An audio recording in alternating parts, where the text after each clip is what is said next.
નજર મહત્વના સમાચાર પર કરીએ। સૌપ્રથમ વાત ઠંડીને લઈને કરીએ તો રાજ્યભરમાં કડકડતી ઠંડીનો અહેસાસ જોવા મળી રહ્યો છે। હવામાન વિભાગ દ્વારા આગાહી કરવામાં આવી છે અને આગાહી મુજબ આજે કચ્છમાં કોલ્ડ વેવની અસર જોવા મળી શકે છે। ત્યારે રાજ્યભરમાં સૌથી વધુ ઠંડી નલિયામાં નોંધાઈ છે। નલિયાનું લઘુત્તમ તાપમાન 6.5 ડિગ્રી નોંધાયું છે તો ગાંધીનગરમાં 9 ડિગ્રી તાપમાન નોંધાયું છે। અમદાવાદની જો વાત કરીએ તો અમદાવાદમાં 11 ડિગ્રી તાપમાન નોંધાયું છે, ત્યારે રાજકોટમાં 10.8 ડિગ્રી, ડીસામાં 11 ડિગ્રી તાપમાન નોંધાયું છે અને આ ઉપરાંત અન્ય જો શહેરોની વાત કરવામાં આવે તો અમરેલીમાં 11.6 ડિગ્રી તાપમાન નોંધાયું છે, ત્યારે મહુવામાં 12.1 અને સાથે જ વડોદરામાં 12.2 ડિગ્રી તાપમાન નોંધાયું છે। કેશોદમાં 12.4, પોરબંદરમાં 12.8 ડિગ્રી તાપમાન નોંધાયું છે। ત્યારે રાજ્યભરમાં હાલ રાજ્યવાસીઓને કડકડતી ઠંડીનો અહેસાસ થઈ રહ્યો છે।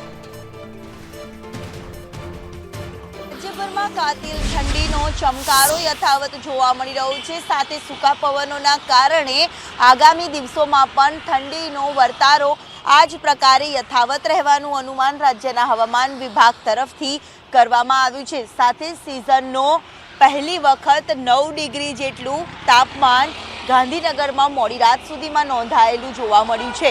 એટલે કે રાજ્યભરમાં ઠંડીના ચમકારાની સાથે અમદાવાદ, ગાંધીનગર, વડોદરા, સુરત સહિતના દરેક જિલ્લાઓમાં લઘુત્તમ તાપમાનનો પારો 2 થી 3 ડિગ્રી વધુ ગગડ્યો હોવાનું સામે આવ્યું છે। સાથે જ આગામી દિવસમાં પણ આ જ પ્રકારે ઠંડી રહેવાનું અનુમાન છે તે કરવામાં આવી રહ્યું છે। વહેલી સવારે ઠંડીના ચમકારાની સાથે ધૂંધળું વાતાવરણ પણ કેટલાક વિસ્તારોમાં યથાવત જોવા મળી રહ્યું છે। કેમેરામેન મનીષ વાણિયા સાથે દિવ્યા ચૌહાણ, સંદેશ ન્યૂઝ, અમદાવાદ।